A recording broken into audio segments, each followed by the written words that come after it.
Most Canadians who qualify for the disability tax credit never apply. And it's not because they don't need it. It's usually because they assume they won't qualify. They tell themselves they aren't disabled enough, or they believe the credit only applies to very obvious, very severe situations. That assumption costs people years. It also creates a strange silence where someone struggles privately, adapts quietly, and never realizes there may be recognition available through the tax system. There's a lot of confusion around what the disability tax credit really is and who it's meant for. Some people think it's a monthly payment. Others think it's only for people who can't work. Some assume you need a specific diagnosis, or that you must be using a wheelchair, or that you have to be permanently disabled. In this video, we'll explain what the disability tax credit actually is, who it's really for, and why so many valid applications get denied. If you've ever wondered whether your limitations count, or if you've avoided applying because it feels confusing, this will give you a clearer picture. The Disability Tax Credit, or DTC, is a federal tax credit administered by the Canada Revenue Agency. It's part of the tax system, which means it works differently than many other support programs people hear about. It's designed to recognize the extra effort and limitations that come with living with a long-term impairment. That can mean physical limitations, mental limitations, or a combination that makes ordinary daily routines take more out of you than they should. It does not provide monthly payments on its own. Instead, it reduces income tax owing. So if you pay taxes, it can lower how much you owe. If you don't owe enough tax to use it fully, there are still options in many cases. If you were eligible in previous years, the credit can often be applied retroactively. That matters because many people have lived with the same limitations for a long time before ever hearing about the DTC. When eligibility existed in the past, a retroactive adjustment can sometimes change the financial picture in a meaningful way. If someone can't use the full credit themselves, it may be transferred to a supporting family member. This can apply when a family member provides support with basic needs and day-to-day life. It's one reason why the DTC can matter for entire households, not just the person living with the impairment. Approval can also unlock access to other programs, including the Registered Disability Savings Plan. For some families, that piece is huge because the RDSP is tied to long-term planning and future stability. That's why understanding the DTC early can be important.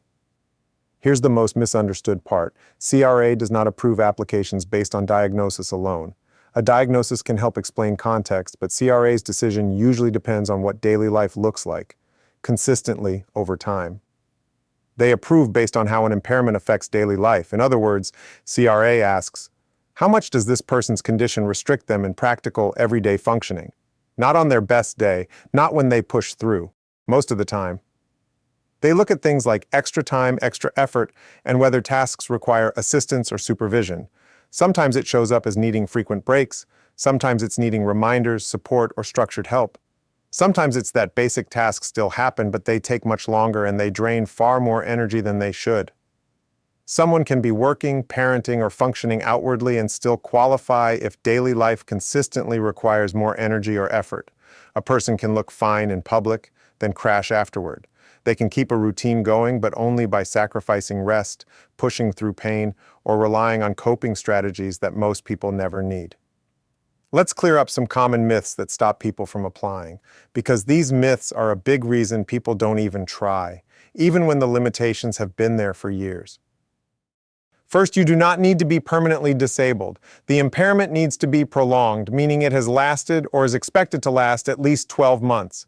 But lifelong isn't the requirement. The impact and duration are what matter. Second, you do not need to stop working. Many people who qualify are employed. Some work full-time, some work part-time. Eligibility is about what daily life demands from you, not your job title, your hours, or how well you mask your struggles. Third, it's not limited to physical disabilities. Mental and invisible impairments can also qualify when properly documented. That includes situations where memory, focus, judgment, emotional regulation, or other mental functions make everyday life significantly harder most of the time. Now let's talk about denials. Most applications are denied for one main reason. Daily life isn't explained clearly. And that doesn't automatically mean someone didn't qualify. It often means CRA didn't receive enough detail in the way they need it presented. Medical language often replaces real-life impact.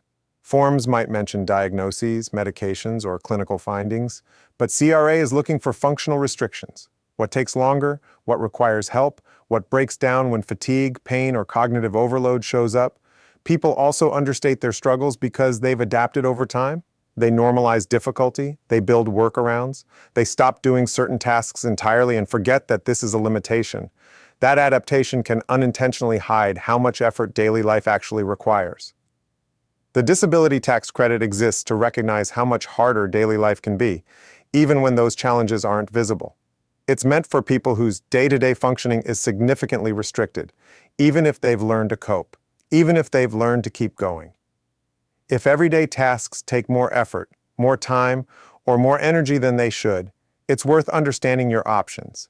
Clarity and proper guidance can make the difference between approval and years of missed support.